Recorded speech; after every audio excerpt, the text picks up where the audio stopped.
Thank you, Professor, and thank you all. It is a pleasure to be here once again, and I wanted to take the opportunity to thank Professor Schwab for the direction of the world events has more and more borne out his insights when he founded this forum. This was never a gathering about ideas alone. It was and is a forum for action. So, my friends, these last years have seen turmoil and challenge across the globe, and no less than in my region. Political and economic systems on every continent have been put under the microscope. People are looking for answers, and the time for answers is now. Nothing is more counterproductive, nothing is more dangerous than the old attitude of let's wait and see. Today we hear some say, wait and see about the two-state settlement of the Palestinian-Israeli conflict.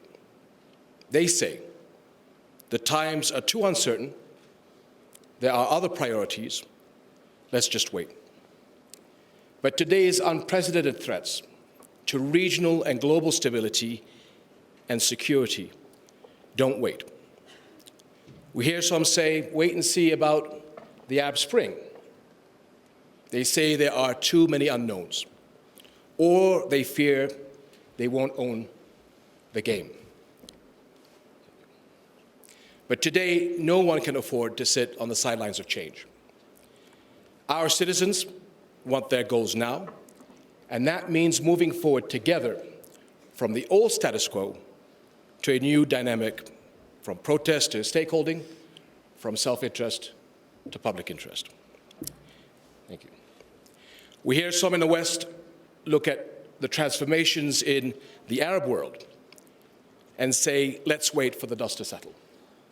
And let's see if democracy takes its course. But pluralism, diversity, and respect for the other need proactive support.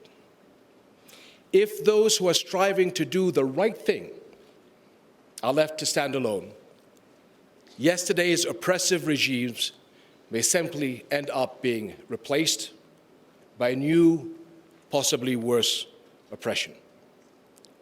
Determined engagement is needed to foster equality, the rule of law, and respect for the universal, indivisible rights of all peoples.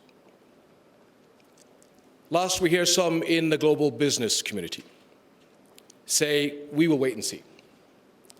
But success in my region cannot afford to wait. Businesses and investors that get in now will lead and send a powerful message to future consumers and leaders that we are with you, on the ground, building the future. And my friends, Jordan remains a secure haven at the heart of the region because it rejected the wait-and-see approach and tackles its challenges. We have seen that this week in Jordan, landmark parliamentary elections, voters chose 150 members of parliament from a record number of candidates, including record numbers of women candidates as well. These elections reflect a simple recognition. Every citizen must be empowered as a stakeholder if our nation is to achieve its full potential. The Arab Spring gave Jordan an opportunity to renew the momentum of change. And what we seek is a level, broad reform path based on the rule of law. Comprehensive, consensus-based change aims at strengthening representation, enhancing the separation of powers, and protecting civil rights and freedoms, especially for women and minorities. Consultations with Parliament will start in the next few days for the designation of the new Prime Minister. Serious policy decisions are on the leadership agenda: job creation, energy services, further political reform.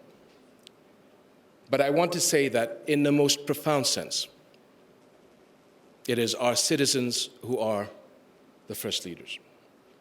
their civic responsibility did not end on Wednesday when ballots were cast. Their continuous engagement is essential to hold Parliament and government accountable, to expand Jordan's political party culture, and to keep political and economic reform real. And in the economy, we have important strengths to build on. The central position in the region, with access to over 1 billion consumers worldwide, a diverse and innovative workforce, strengthened safeguards against corruption, investment-friendly policies and legislation. And for more than a decade, economic reforms, along with responsible macroeconomic management, have encouraged new and expanding industry sectors. Now, ICT, for example, has grown in little more than a decade from seedling enterprises to an industry that creates and manages 75% of all Arab language internet content from the region. Across all sectors, there's been a fourfold increase in exports since 2001. Per capita GDP has more than doubled, and we're open for business, open to innovation, and open to entrepreneurial initiatives. Are we satisfied with our progress? No. The global economic crisis has hit all of us. In Jordan, our young people, the vast majority of the population, suffer unacceptable levels of unemployment. We have lost markets due to the crisis in Syria, and the energy crisis cost our treasury heavily. But Jordan's challenge have only made us more determined, and we are making the tough decisions for a safe and prosperous future. Let me add that even as our people struggle with hardships, and notwithstanding our limited natural resources, Jordan is hosting almost 300,000 Syrian refugees. Regarding the situation, I urge once more a stepped-up world response to the Syrian crisis. The weakest refugees are struggling now just to survive this year's harsh winter. More international support is desperately needed.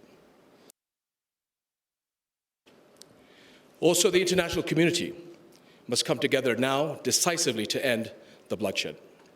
And what is needed is a real and inclusive transition plan, one that guarantees the country's unity and territorial integrity by giving all Syrians a stake in their country's future.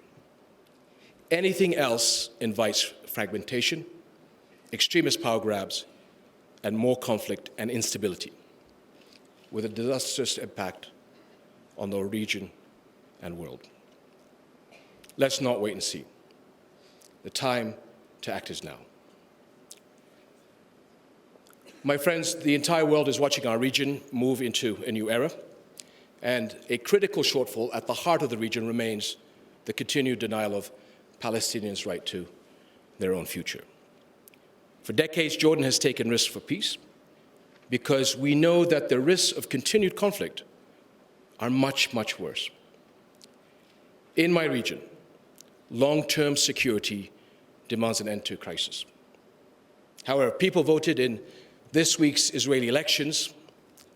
Peace and security must be the deepest wish of all Israelis. The Arab Peace Initiative provides a path, a two-state settlement giving both sides what they need and want, with an independent, sovereign, and viable Palestine, and a secure Israel enjoying peace with all its neighbors and normal relations with all Arab states. The Arab Spring cried out for respect for human dignity, not for some, but for all. There is no time left for Israel to play the waiting game. And I've called on the international community to join Jordan in breaking the impasse and pressing for active negotiations to end this conflict once and for all. We must act while there's still a chance. My friends, here at the World Economic Forum and beyond, global leaders have a unique ability to make a difference, to cross the borders that divide people, to negotiate difficult paths, to help a new generation experience the reality of global justice and opportunity. It is to continue this important work that I warmly invite all of you to the World Economic Forum on the Middle East and North Africa in May at the Dead Sea. The challenges of our region that our region faces have also redoubled the opportunities to forge new partnerships, to stimulate employment, foster entrepreneurship, and build infrastructure. At the World Economic Forum in Jordan, you will find a welcome to that future. Don't wait, and I'm looking forward to seeing you all there. Thank you very much.